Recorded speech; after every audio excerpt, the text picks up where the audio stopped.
So J.W. Hathaway, welcome to the show. Thank you, Glenn. Voice actor, public speaker from the Maryland, D.C. area, originally from Baltimore.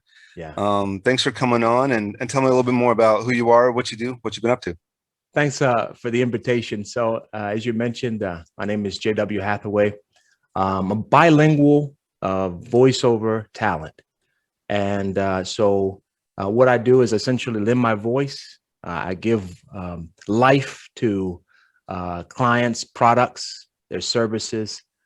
So for example, audiobooks, narrations, e-learning, PSAs. I do a lot of work for the county. So promotions that they have, Prince George's County, that is. Okay. And so that's kept me pretty busy during the pandemic. Pretty exciting work. Yeah. Oh, so, touch upon the pandemic, last year and a half, mostly remote work, I take it, and working from the home studio. And yeah. So in my case, so it's interesting, prior to the pandemic, my wife and I had a cleaning business. While I was doing public speaking, I had a cleaning business, and we were growing, getting employees, and it was just nice, commercial and residential. And then bang, the pandemic hit, and that shuttered that, of course, for health reasons. And so we had to pivot, as many companies have had to do. So we pivoted, and I always wanted to do voice acting. I always had it, I did public speaking for 20 years. So I always had that in my rearview mirror, but then it became front and center. And so the beauty of voice acting, of course, is everything is remote and online. I mean, and it has been for a while, really. Yes. I know there's quite a few gigs that they want you to come into the studio. Yeah. You have to be local or whatever. And I see a lot of those, but once you get your foot in the door with being able to work remote, even before the quarantine, and now it's standard. Exactly. Yeah. And two, because you're online, you're international. So I got gigs in India and Central America. Wow. So not just here locally, and that's a nice feature of voice acting. So how many languages do you speak? So I'm fluent, of course, in English. Well, I try to be fluent in English, but Spanish. My wife, she's from Panama, so she's been my teacher for more than 20 years. So I speak Spanish fluently. Okay. Yeah. Outstanding. So, yeah, I mean, my goal for a long time was to be remote and to work from a home studio and a home office, to editing, have a green screen, and get to the point where I have my own show. And I jumped on a number of certain new technological trends like live streaming, right? Looking at all the different techs for podcasting and seeing, all the big wigs like, the Joe Rogans and the Adam Carollas. Sure. And they have their own home studio, or I think, some of them, they have a small little studio in an office, but it's so small that it could easily be run from the home, from the basement, or, a guest house out back, or a shed in the backyard, really, and that was always my goal, to have something of my own. And maybe that be the thing, whether it's a podcast, whether it's some sort of odd web series or something. I mean, my goals are acting or directing or writing feature films. Oh, nice. Narrative series, episodic series, or whatever. But I always wanted to have something that I created that I could do from home. And then maybe, writers have written screenplays remotely. Sure. For at least for decades. On the beach. Yeah, absolutely.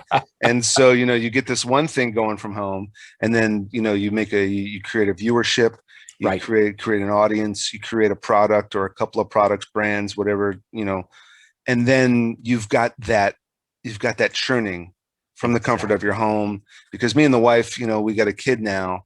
Oh, nice. Congratulations. Just thank you. Just in time for the quarantine. And it was like that forced shift. This podcast was the third try of 2 failures. Okay. There was a couple of voiceover gigs I did.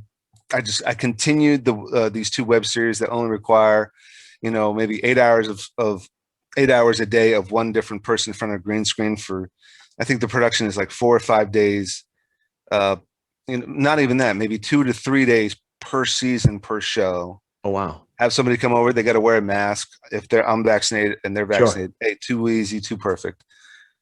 And it was kind of almost like forced to finally, everybody had to accept what I was trying to work on. And Sure. and I was able to really jump into it. I'm forced to actually accomplish what You always wanted to do. I always wanted to do, but now that's the standard, really, is what I wanted to get to. Yeah.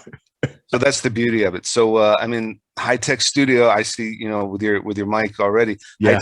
high tech voice studio in there, and Yeah, no. So it's a requirement, Mhm. because the expectation is that you're a professional, Mhm. and that you can produce broadcast ready audio files on demand. And that's also the fun, because you have your home studio, like you're mentioning, you have your whole production ready. And being a voice actor is interesting because and you know this, Glenn, you're an actor, you're a director, you're a producer, you're also you have to do your audio engineering. Yeah. And what's 80%, of course, of my job is marketing. So you're doing all of that in one. But it's fun. It's fun work. That is the absolute worst that I'm at, is the marketing. It's Because like we were talking offline, we were having, a couple of little technical glitches. I finally got through it, and it's hard enough to get this thing to be turnkey, right. and the push of a button and have this whole thing up and running. Yeah. And then once it's edited and on there, front and back, covers, Yeah. and music and whatever is added, then it's like, okay, get it out there. What are the hashtags? What are the tags?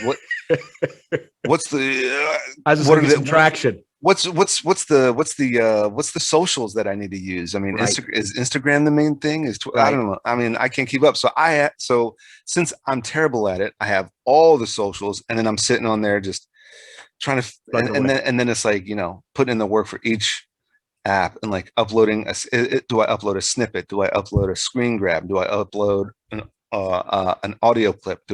Right. Why can't YouTube, which is the main platform of Sure. broadcast, just have boxes to check for other apps, and it'll just send it to Oh, that that's app? well, yeah, there's an idea. And they have some, but it's just not all of them, and it's such a headache But sometimes. that'd be huge though, Glenn. Yeah. If that could happen, if you could make that happen, let me know. Yeah. My next goal in life is to make YouTube turnkey. I mean, it's already turnkey enough, but Yeah. all right, here's some more, simplified ways of doing this. But then again, there's partnerships. Then maybe they don't want to partner with Graham, so I have to take like a Right. snippet directly to Instagram or whatever. But you got the high speed studio. How else were you impacted? I mean, like What key thing, that, Glenn, is that this pandemic has forced us to be very nimble, adaptable, mhm. flexible, and I think that's a good thing. And I'll tell you why. Because today it's the pandemic, and tomorrow it may be something else. So Yeah. how are we able to adapt and still be able to produce and help our clients and make some money? Of course, that's the end goal: keep our families fed, roof over their head. How do we do that without being overly impacted? And so the pandemic has taught us that we got to be real. We got to be learning, diversify all of Yeah. our skills, and then that's the positive impact. Of course, the Mhm. negative impact, we've been home in our house and not being able to go out like we used to. But at the same time, we spend more family time, so that's also a good thing. But I think that the main thing I've walked away from this pandemic is that it's taught me to always be learning, improving, and be very flexible and pivotable, so I Yeah. can pivot. Absolutely. Yeah. I mean, it was a great, there were losses, obviously. There were, Of course. Yeah. there was a lot of families that lost loved ones, and Yeah, and no. and there was a lot of businesses that went under. But I think in the grand scheme of things, this was a learning lesson. Maybe this planet as a society got complacent and lazy on, and little too comfortable. I mean, you really can't. And there's a lot of doomsayers. There's sci-fi writers are the biggest on warning shots Right. and warning messages. Sure. And so there's one, it's a double-edged sword because one day this Earth is just going to get hit by another asteroid 10 times the size of Earth or something like that. And it'll be in an extinction level event. And so you can't be freaking out because, death, we all know death is inevitable. So you can't live life scared of death. You have to live life afraid of not living. Good point. But at the same time, it's like you get complacent. There are these things that you need to, comprehend and understand that, we're so used to just doing whatever and thinking for ourselves. And this is just, general human beings. General human beings are selfish. And it's like, wear a mask and, all those things that go into, I'm not making any sense right now, but all those things that go into, I feel you, but all those things that go into looking out for others so that, we're safe, we're healthy. And it was a shock to the system to say like, oh man, this thing came out of the blue. Yeah. No warning signs where there needs to be some safety precautions. There needs to be this idea that nothing is perfect and we need to, keep our guard up a little bit, not right in such a way that we just shut in for the rest of our lives and don't live a life, because you have to live a life. But there are ways to live a life that will not get others sick, and we can look out for each other. That sort of deal. Exactly. Yeah. I agree with you 100%.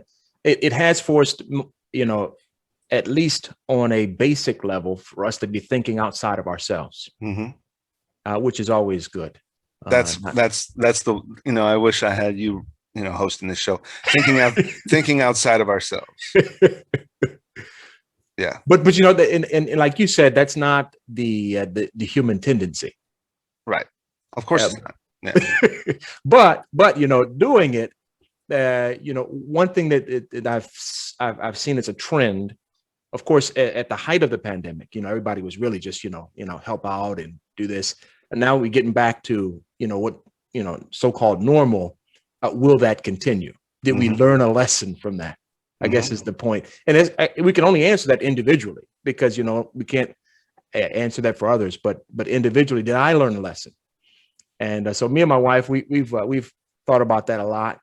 And what have we learned? How have we grown as a result of the pandemic? Of course, you mentioned there's been losses and we feel for them.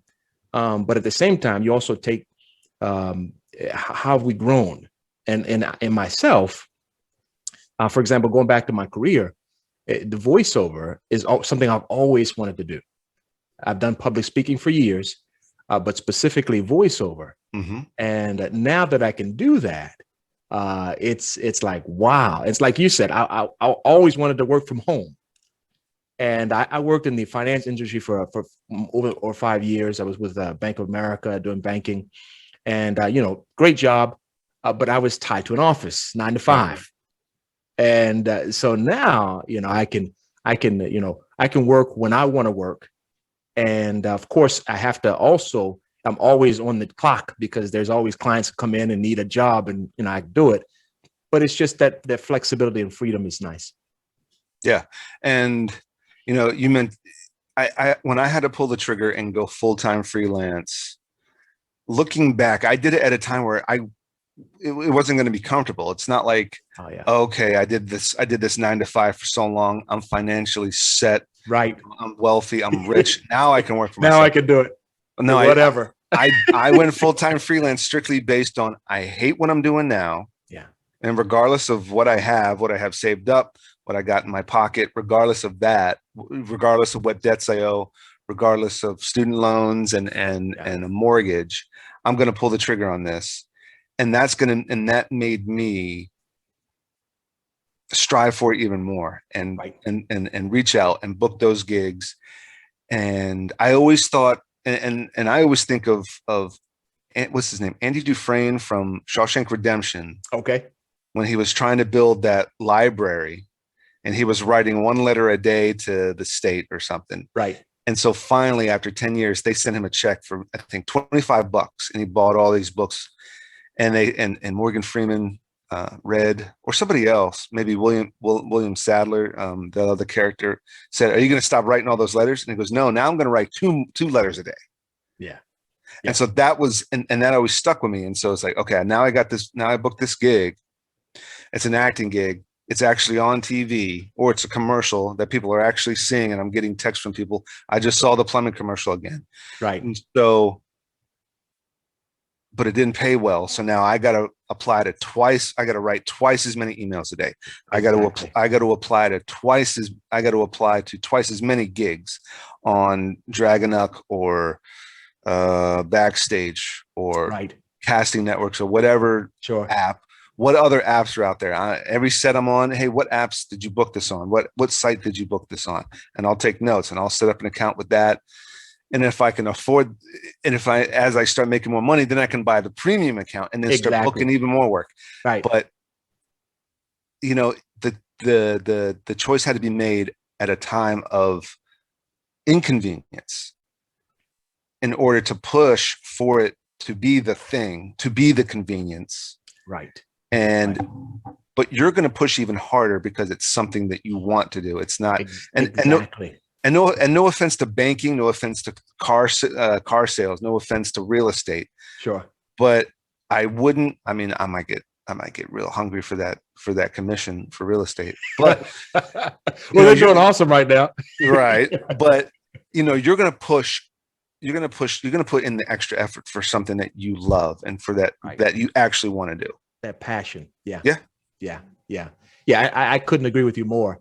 And then also there's this matter of it's yours. You own it.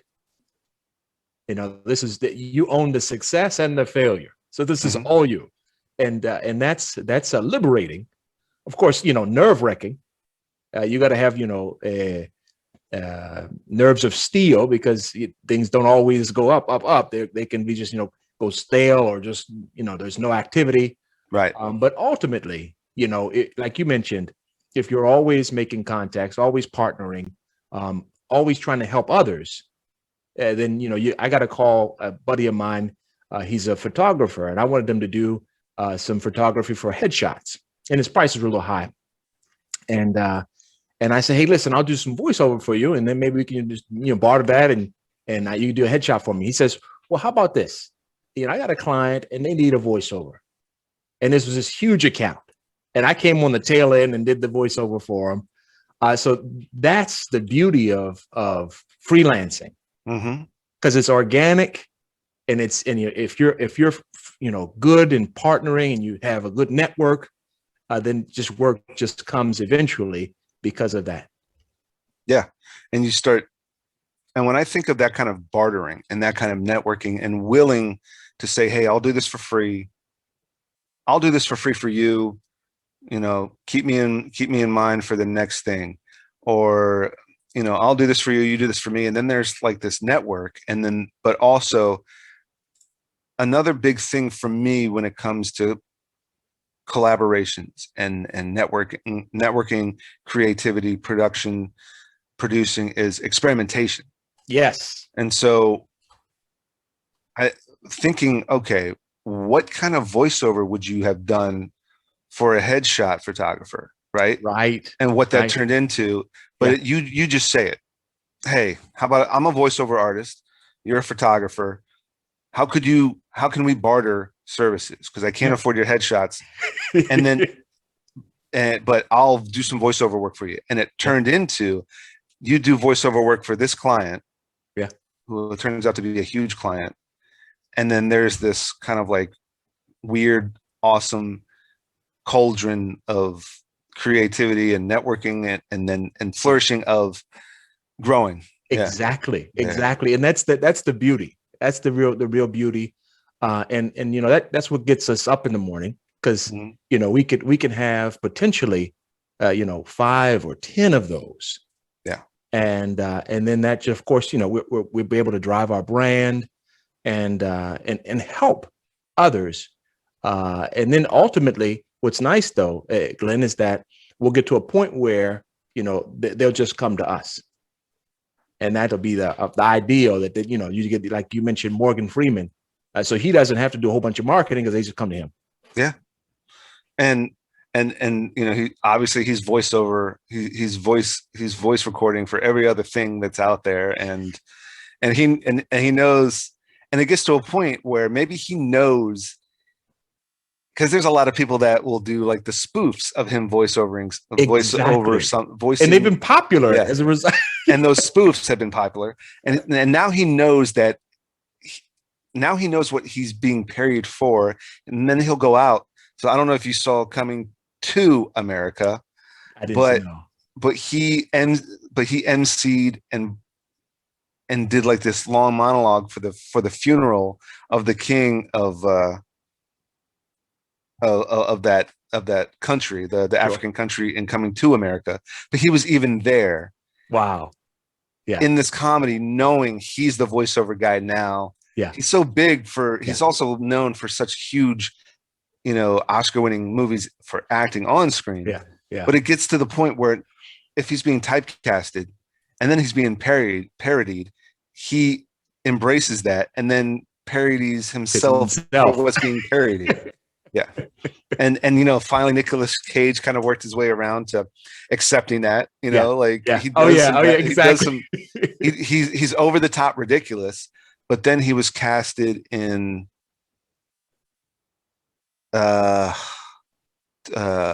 Mandy, where the director told him to embrace that ridiculousness. Yeah. And it was a hit. Mandy, I think, is a horror gem. And then there was another one, Color Out of Space, where he embraced weirdness. Oh, and then he did a movie called either Mom and Dad. It was either called Mom and Dad or Parents, where it's like a post-apocalyptic, like a virus goes out or something like that. But all parents want to kill their biological children. Oh, wow. It's one of these bizarre, and again, it's Nicolas Cage, where the director was just be you. Be the Nicolas Cage that you've been made fun of for 10 years. Be that Nicolas Cage in this role. It worked. And it worked for those three films. And it's just so kind of embracing that. And, Christopher Walken did it 10, 15 years ago. He had just embraced that he was being impersonated, and he kind of just kept being himself and being weird. And now, Christopher Walken's a freaking icon now. So yeah. So as far as public speaking, I take it was virtual. It was remote before, during, and after. Well, so before it, this is 20 years, and so this was in person. The voiceover, the public speaking. Well, the public speaking. So, have you been back out at events? No, that's now all virtual. Okay. Yeah. So what kind of, because during the quarantine, I was doing a lot of virtual conferences, seminars, webinars, virtual conventions, and then they started to turn hybrid, and now here I am on a on-set gig, finally. But what back to these, so they're virtual conferences that you're guest speaking, like what? I'll give you an example. For example, I do a tour guide for the Museum of the Bible. Okay. So I'll actually do a tour guide of that, which is pretty amazing. So that's part of that public speaking that I've been doing. And so that's that right there, although it's, virtual, but it kind of has that same feel as if you were in the museum. So that's just one aspect. Outstanding. Yeah. And I just love what kind of ideas they came up with to pull off hybrid stuff and remote stuff, virtual, the virtual. I mean, when I started doing this, the setup was just like this. And then my freelance rosters before quarantine saw it, said, that's how we're moving into these conferences. We're not going to be at the Gaylord National Park. We're not going to be at the Marriott, downtown Marriott anymore. It's all going to be done through Zoom.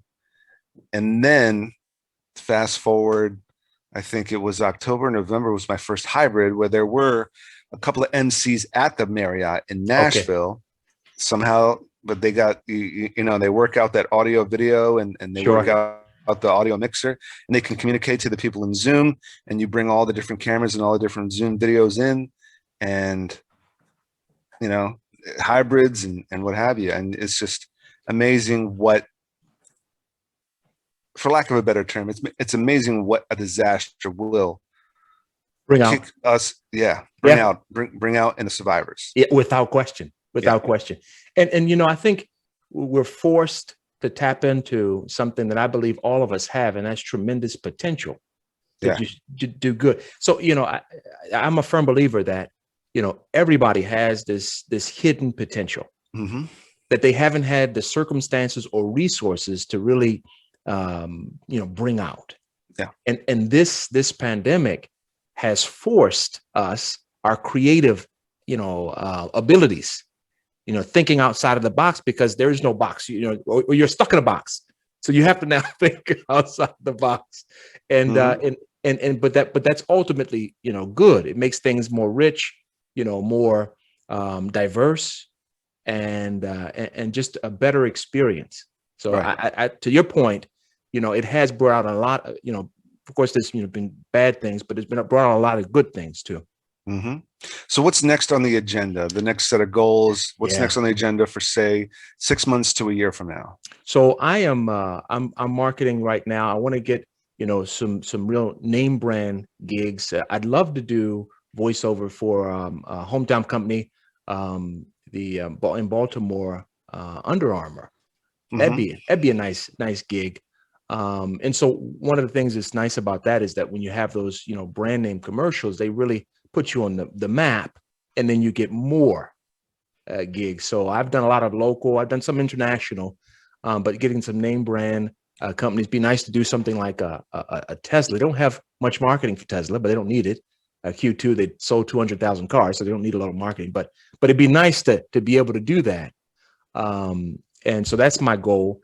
Also do more audiobooks. I've been doing a lot of audiobooks that are like self-help, personal development, but I'd like to get into maybe biographies, and some. I stick to non-fictional, but I'd like to do more of that. So I've been doing a lot of that, and then two, especially Q3, is just really expanding my network. So right now, this is awesome. So thank you, Glenn, because what happens is the more you're out there, Mm-hmm. the more you can help others. So and drive and give a voice to their passions and their products. So that's the idea. And I think that with Q3, we're just going to really focus on being more available, because if they don't know you, they can't use you. So just being more visible to my potential clients. I'm looking forward to that. Yeah. And, you raise a good point about this show. When the quarantine hit and everything got canceled, like I said, this was the third attempt, but I said, I'm just going to talk to a couple other buddies of mine about how everything stopped. Mm-hmm. What are our plans if we're trapped in the house for months or a year? What would be our plan? What were we working on? A little bit of self-deprecation, a little bit of boo-hooing, and then and then it's like, okay, what are we going to be working on in the house for the next, I pretty much thought it was going to be 6 months to a year, so I just said that. Yeah. And then it got to okay, I'm gonna reach out to some old colleagues on Facebook.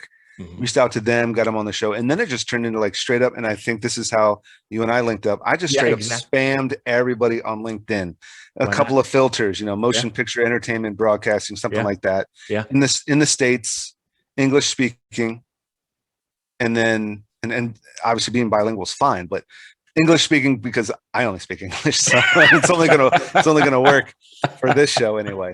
But I just spammed the shit out of LinkedIn. Got it. And there are people still, even now, people are getting out there and people are back working, but people want to talk about it. And obviously, I'm taking advantage of those people that want to talk about it. I want to take advantage of those people that are.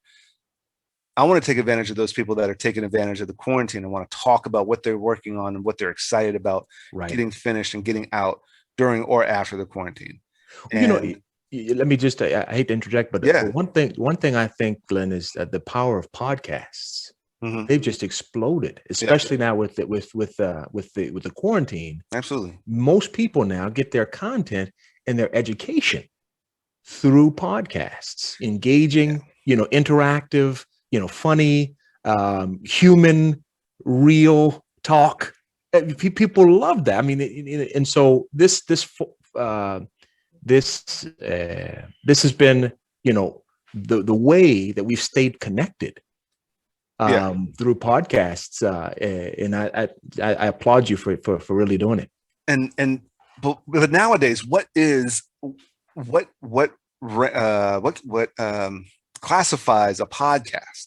Because 10 years ago, podcasts were a lot of artists and entertainers' way of doing something that Howard Stern was doing, right? But with even less censorship. They were talking about whatever they wanted to, but it was really a podcast. Right. Is a broadcast on your iPod. Right. Back in the days of the iPod. Right. It was real time with Bill Maher. He just also put it on as a podcast. It was Joe Rogan. It was Adam Carolla. Right. I think it was Howard Stern, snippets. Who else was the other guy? I mean, Rush Limbaugh, I think, had one. Sure. All the different NPR shows were then podcasted for the iPod, so that they made podcast snippets or versions or what have you. But now, I mean, you got guys that they're doing Jeffrey Wright is now, I guess, technically the first Black Batman, because he's voicing Batman / Bruce Wayne in a Batman podcast, but they're calling it a podcast, but it's really done like the old 1920s radio serials. Oh, wow. And I think, there's a video version with those really old kind of Batman graphics, those super, like the maybe a slightly motion comic, but mostly it's just an animated, it's a sketch of the scene. Like a storyboard almost? Yeah, almost like a storyboard. Okay. But the audio is podcasted to all the podcast. That's creative. iHeart and Spotify, whatever. Yeah. But so now it's narrative. It's a narrative story, but those are categorized as podcasts. I know what it was. There's also a Marvel's Wastelanders about the Guardians of the Galaxy. They're like 40 years older now. Oh, wow. But it's listed as podcast. But it's done like the old radio serials. I think everything just catches all podcast. It's like the audio of a movie. Right. See what I'm saying? And so like the way podcasts have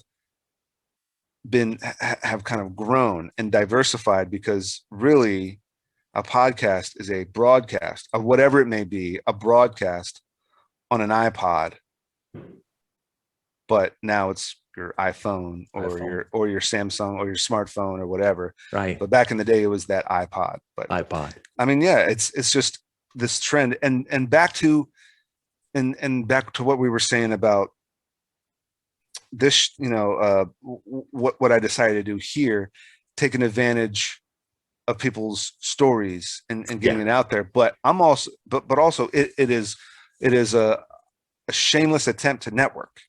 Exactly. Yeah. But there's no shame in that. Sure. I mean, yeah. I see your point though. But the more we network, the better we are off. Mm-hmm. Period. Yeah. We're all linked in. Excuse the expression, but we're all really linked in. No but pun how intended. can we strengthen? Yeah, no pun intended. But how can we strengthen that? Mm-hmm. Yeah. And this does that. Absolutely. Reaching out and just interacting. Yeah. In fact, one of the key things that referring others to your friends and other colleagues that you know, referring them, just strengthens the network. One thing I like to do is, just as an aside, I love to do audiobooks about networking, because in the process I learn myself of how I can network and improve. So that's just an aside there. Well, I'm glad you raised that point, because when I was doing live streaming for all those conferences and all these, tax organizations, health organizations, public affairs organizations, not so much political, because I try to stay away from that, but I would be on site. The money is really good, free food, sometimes free booze, free hotel, all in all sorts of different states throughout the US. Went to New Orleans for a week. Oh, wow. On their dime. How was that? And fun. I mean, obviously we were right by Bourbon Street. I think it's, oh man, wow. Yeah, we were right around the corner. I think it's Bourbon Street. That was a couple of years ago. But not only is there all this traveling, and it's not, I'm not working on a fun action film or sci-fi film or a wild, TV show like 24 or Blacklist or something like that. It's this conference. You're sitting in this ballroom in a hotel, but you're learning about HR, and you sit there, and while you're live streaming and broadcasting it to their YouTube, or you're broadcasting it to their YouTube channel or their website's link or what have you, you're learning about some tax law, because I'm an independent contractor. You're learning about some health. Win-win. My parents are kind of getting old, and I start hearing some keywords about what my parents might have, or my uncle or whoever, my grandparents. And I'm like, oh, this is the new treatment for that. Let me jot that down. Taxes. What's the other thing? Like you learn a lot. You learn a lot of great ideas about human resources and management and leadership at some of those conventions and webinars, seminars, events. And I mean, the food's great. I mean, it's like catered, and there's all these extra little benefits that people don't realize. Man, that work sounds boring as crap. Like, dude, I was in New Orleans for free. Yeah, exactly. Free flight and room, Yeah, but I think that what, to your point, Glenn, we tend to underestimate, the power of networking, and how much we learn as a result. And if we can share any little bit of thing that we've learned, great.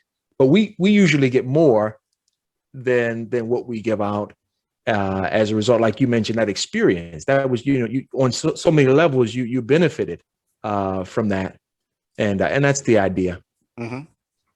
Yeah, just think out, like you said, think outside the box, and people are just so tuned into, like, I've worked with so many people that are like, I'm a writer director. I'm a writer director. I'm like, listen, not so every time. Not every time are you going to be a writer director. And if you're going to box yourself in, you're not going to get any writing directing gigs. Exactly. And there are the few that say, all right, I'm going to write this script, I'm going to pitch it, I'm going to raise the money, I'm going to direct it, and they do.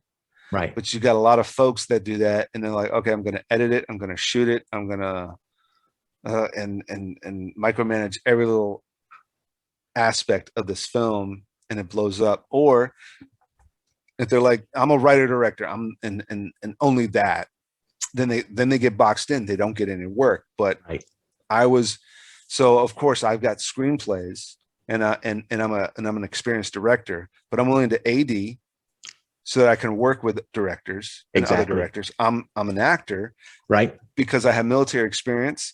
Typecast the hell out of me as a law enforcement and or military character. And then I'm working with directors and seeing what they do. I'm working with producers. I'm working with this whole crew and seeing how they pull off a show that billions of people watch, and it only costs like $20,000 an episode. Look at that. And I can 20,000 an ep. Okay, so I could easily make a film for 80,000. Because if an ep's 25 minutes, so then 100 minutes is a full-length movie. So that's 80,000. So throwing in a couple extra, maybe throwing in another 10,000, that's $90,000. Easily pull off an indie film. You know, you start working and getting your face around, and then someone might say like, hey, what else do you do? Well, check out my website. Wait a minute, you write too? Yeah. Yeah. Do you have any screenplays finished? Yeah, sure. Yeah. You pass it off. I mean, you know, things have happened, that things have worked that way, things have yet to work that way. But there have been a number of collaborations that have, to the point, they'll call me just direct on my phone. Hey, I got a gig. Awesome. I didn't even have to. I didn't. That's the best. Somebody fell out last minute. Best. Somebody fell out last minute. Can you play a detective? When? Tomorrow? Yeah.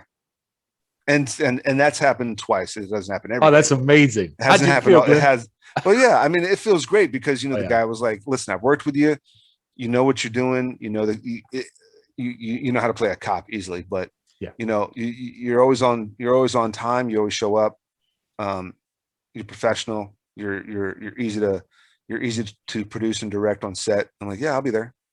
Now that's only happened twice, but you know, still that's probably 2 times more than a lot of folks because I'm only the star.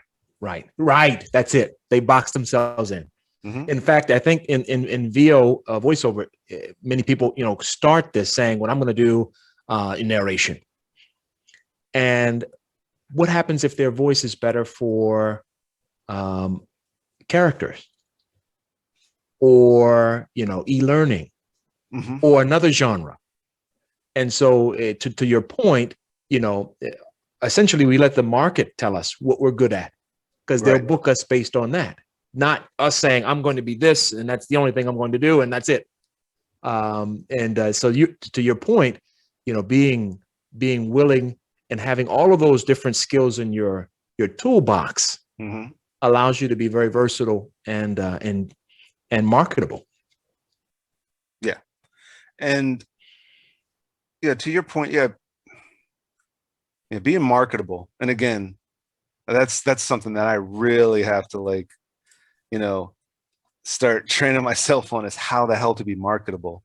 But, you know, I'm still a little bit old school, whereas like I have a website, I've got a YouTube, I've got all the socials, I've got my headshots. I keep my headshots updated.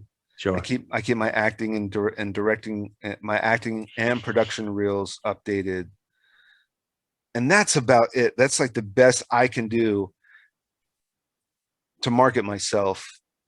Because I think for me, going out there and doing the work, applying, once you get that basic, you know, you got you have your IMDb updated, you have your website updated, and I guess that is the marketing, really is I guess that's the new word for it, is your marketing, the branding and the marketing of yourself. Yes. And then, you know, fine tuning that auto signature on your emails. or whatever other apps you're using to apply for gigs, and using whatever casting websites, casting apps that you're using. I'm all over the place with that. And so you got to spend like a whole day fine tuning all that. Yeah. And then for me, I mean, I think it was, you know, average 100 applications, no matter what it is, emails, the websites, it was 100 applications every other day. Wow.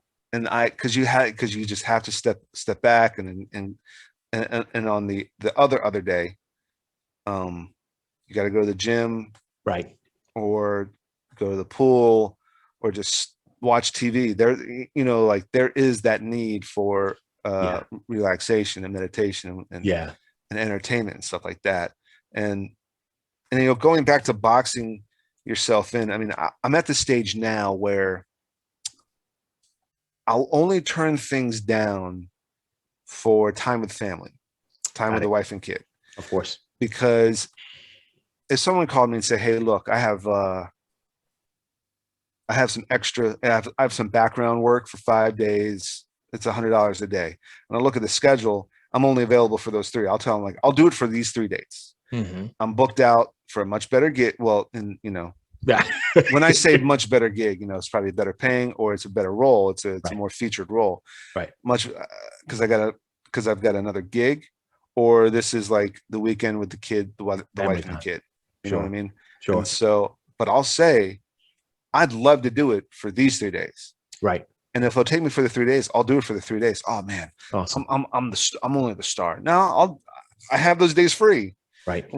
so I'll go there because in my experience, I've gone there for a background role and they put me in front of the camera for something. Oh, wow. And I was, and that was years ago.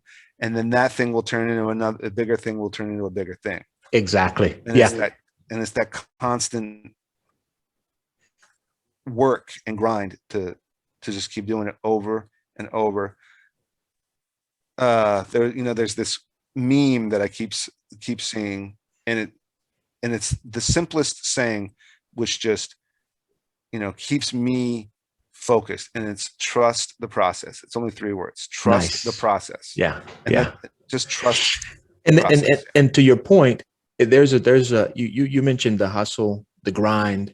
There's a patience that's required too, because we want some instant gratification. We want to be big name right away, millionaires, and that's just not realistic. But in the process, there's enjoyment.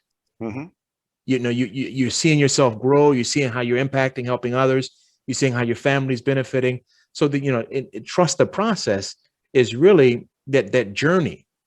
Yeah. So it's not. Some people hadn't think mistakenly that at the end of this they'll be happy, but during that you get happiness just being growing, learning, networking, meeting people like Glenn. Doing this is I've added a new experience. For example, it's my first podcast, but it's amazing. Right. And so I can say now I've been on a podcast with the Glenn Nelson. Who can say that? Yeah. Right. But the point is, enjoying these experiences every day makes that drive what gets you up in the morning. Yeah.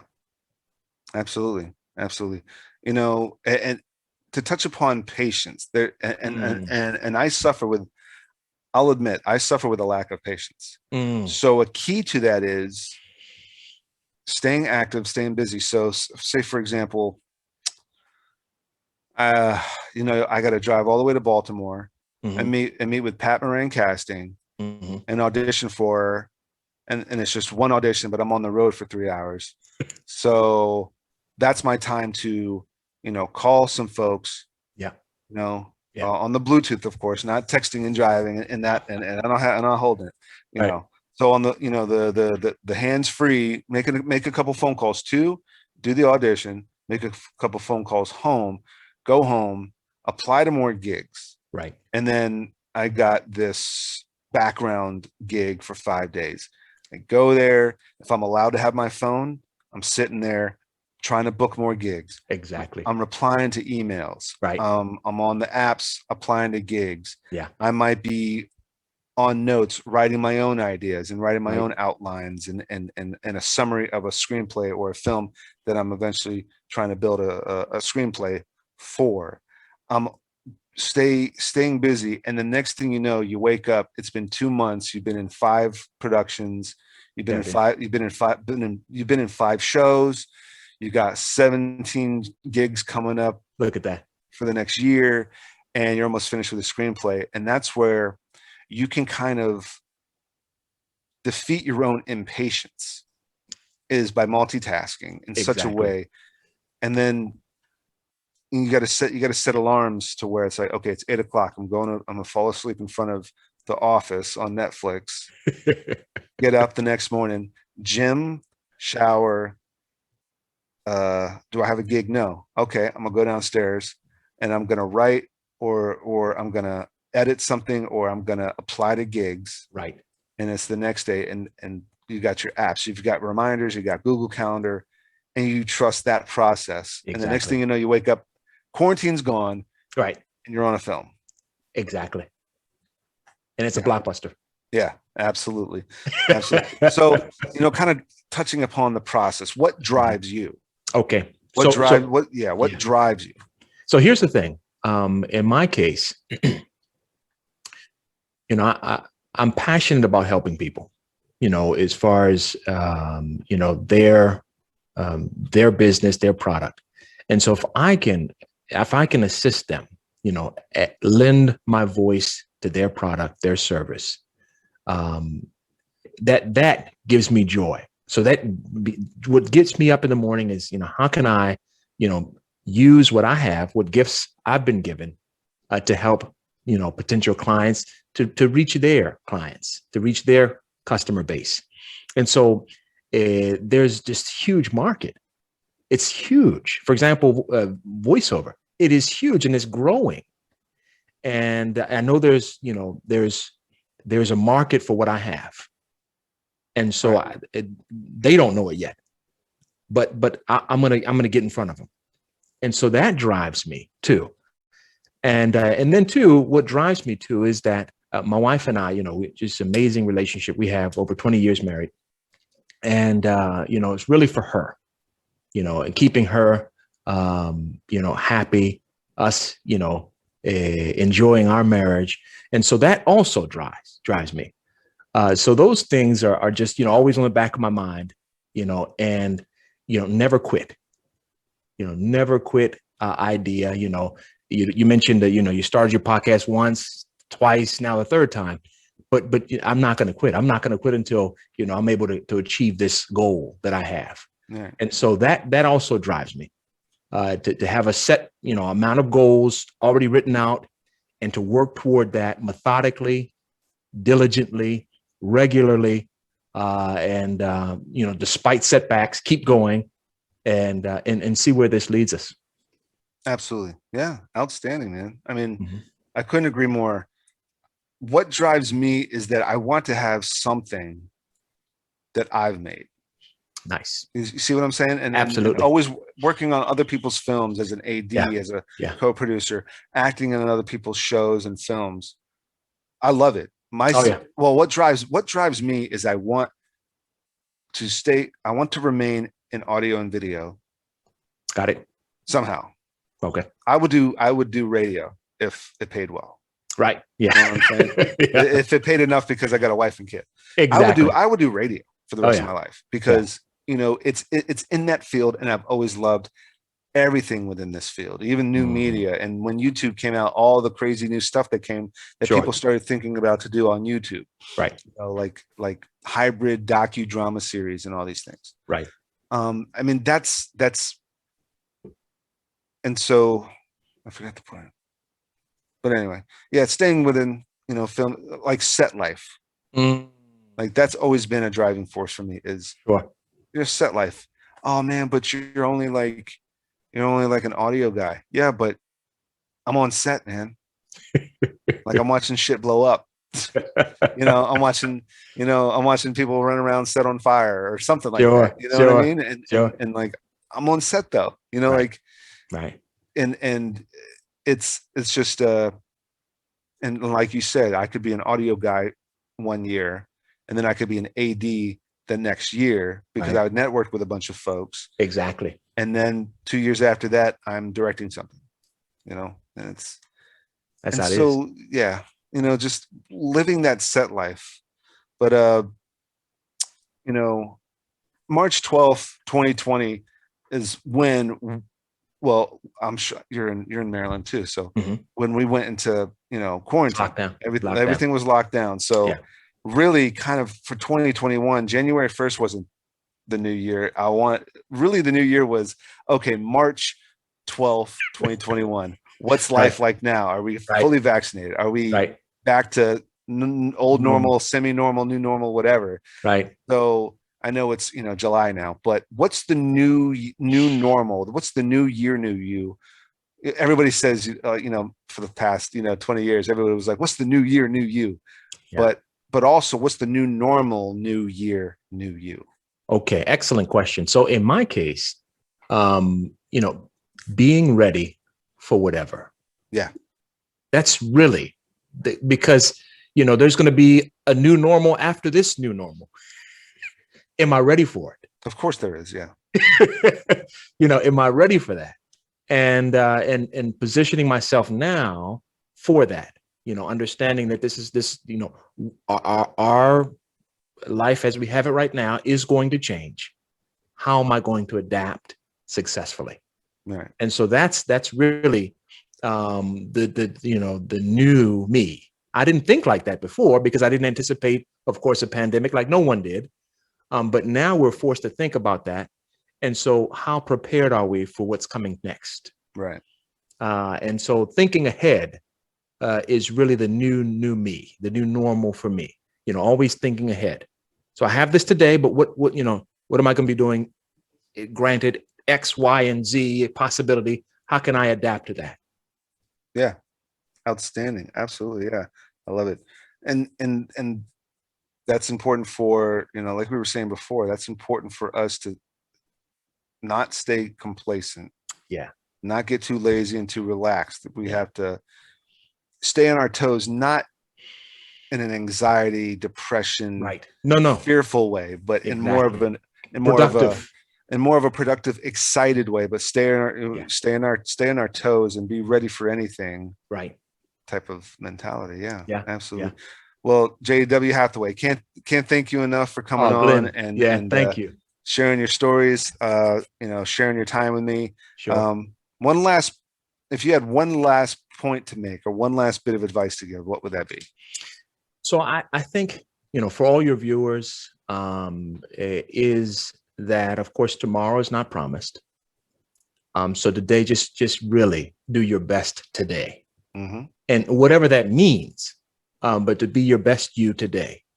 And if that's meeting new people, if that's helping more people, if that's, being with your family, whatever it is, today is the day. And to try to enjoy life as much as you can, because it's just, we don't know about tomorrow. Absolutely. Do your best today. Tomorrow's not promised. Yeah. Yeah. Absolutely. Yeah. I love that. Well, J.W. Hathaway, jwhathaway.com, voiceover actor, public speaker, what is it? Voiceovers. Yeah.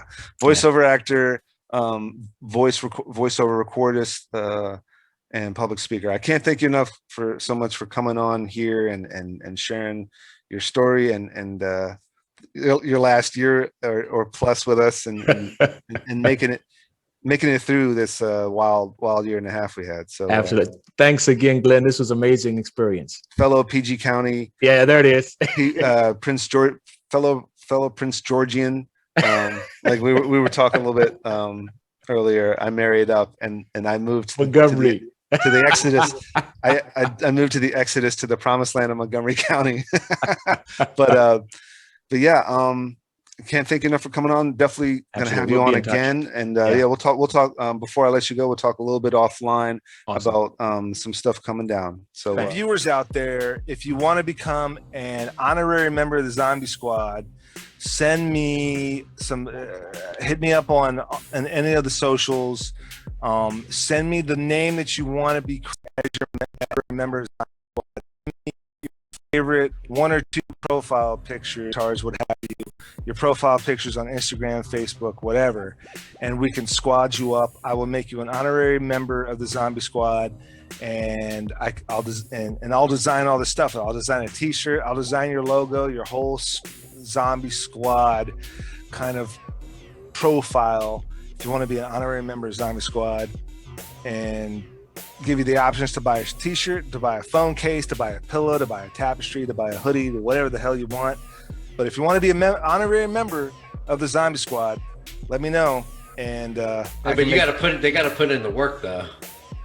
All they have to do is send me 1 or 2 of their profile pics, and they'll be an honorary member of the Zombie Squad.